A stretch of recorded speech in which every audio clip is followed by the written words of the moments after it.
when the HOA president, Beth Ann Whitmore, blocked my ranch gate with her pearl-white Escalade and called the sheriff to have me arrested on my own land, she thought she had finally won. I was hauling $40,000 worth of prime Black Angus breeding stock back from auction, cattle that represented my daughter Emma's college fund, our retirement, and 3 generations of careful work on this Texas Hill Country property my grandfather carved out of cedar and limestone decades ago.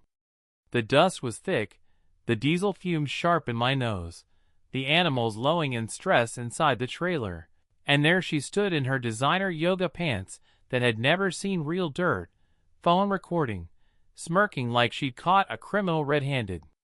"This is HOA property now," she announced. "You're not coming through." 20 minutes later, sirens wailed down the road, and she straightened up, certain she was about to watch me get cuffed and hauled away. But when the sheriff glanced at my federal credentials as a USDA Rural Development Inspector, the whole scene flipped in an instant, and Beth Ann was about to face consequences she never imagined. My name is Garrett Sullivan, and in 2024 I was what some might call a dying breed, a third-generation cattle rancher trying to keep 340 acres alive, while raising a 17-year-old daughter alone after losing my wife Sarah to cancer 2 years earlier. The ranch was everything, our home, our livelihood, our legacy. Then the bulldozers showed up across the fence line. The 80 acres Grandpa had sold to developers back in 2019 became Willowbrook Estates, a shiny new subdivision. The original developer, Jim Crawford, had been decent. He honored the easement Grandpa wisely kept in the deeds, a legal right-of-way carved into every survey and document since 1952, letting us access the back pastures through what was now their corner lot. But Crawford sold out, and in came Beth Ann, 45, fresh from Phoenix with her retired tech husband and big ideas about proactive community standards. She seized the HOA presidency in a flash, promising to protect property values. Translation: she didn't like living next to a working ranch. It started small. Noise complaints about roosters crowing at dawn, because that's what roosters do. Demands for sound mitigation barriers around the coops. Then aesthetic rules targeting my century-old split-rail fence that predated their entire neighborhood by 70 years. But the easement was the real prize. Beth Ann discovered it a few months in and began her campaign, parking resident cars to narrow the passage, installing decorative boulders that turned my legal right-of-way into an obstacle course. The breaking point came on transport day. 40 grand in cattle, stress from a 12-mile detour, 2 calves down with shipping fever, 3,000 in surprise vet bills. And there was her Escalade, parked sideways across the gate, engine running, her recording me like I was the intruder. She had no idea what she'd triggered.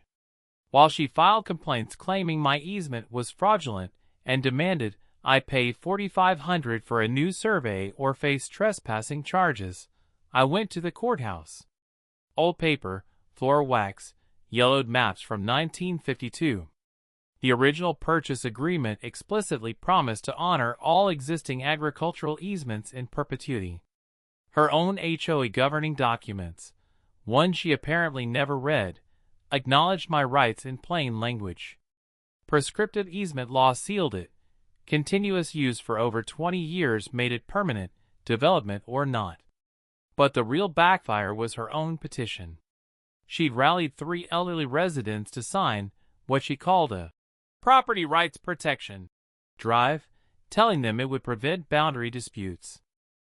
What she didn't mention was that it asked the county to investigate all boundary issues, including the HOAs.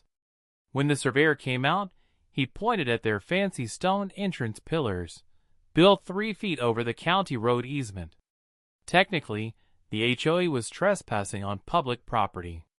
$15,000 in survey costs, another 20 grand to relocate the entrance, all because Beth Ann insisted on proving I was the violator. She didn't apologize. Instead, she accused me of manipulating the elderly, threatened harassment lawsuits, and doubled down. Security cameras appeared overnight, aimed straight at my gate. Noise complaints flooded in for every normal ranch sound: diesel generator, tractor, even the cattle themselves. She showed up at the fence line one morning, designer coffee in hand, perfume clashing with hay, demanding soundproof barriers around the entire operation, or she'd report me to agricultural authorities for improper animal management. Her escalation only built my case. Every photo she took of me using the easement documented continuous use. Every complaint created a paper trail. Court records revealed her past: a previous Phoenix HOA lawsuit over a neighbor's pool, dismissed as frivolous with her ordered to pay fees. She'd been a paralegal for 8 months before being let go for client issues. Then came animal control, zoning officers, all inspections she triggered. Each one cleared me and exposed HOA violations: unpermitted conversion of common areas to private parking, $15,000 in retroactive fees threatened. She went nuclear when she discovered my USDA job. A complaint letter landed on my supervisor's desk accusing me of abusing federal authority for personal vendettas, complete with fabricated quotes and fake witnesses. She even wrote our congressman. That triggered an ethics review and an automatic look at all rural development projects in the county. That's when the bombshell dropped. Willowbrook Estates had received $340,000 in federal grants: environmental flood mitigation, rural infrastructure, community block grants, all with strict compliance rules the HOA had systematically violated. Money for native plantings spent on imported palm trees that increased flood risk. Drainage funds diverted to decorative fountains. False compliance reports filed for years. Federal grant fraud doesn't expire. False reporting is felony territory. Her harassment had accidentally uncovered crimes against taxpayers. Attempt to withdraw complaints? Too late. Shredding records, overnight landscaping panic, hiring a PI who found nothing but my clean record and veteran status. Every move added obstruction, evidence tampering, intimidation of a federal employee. The FBI, EPA, IRS got involved. Subpoenas flew. A board member flipped, handing over boxes of proof Beth Ann thought she destroyed. The community meeting turned into her downfall.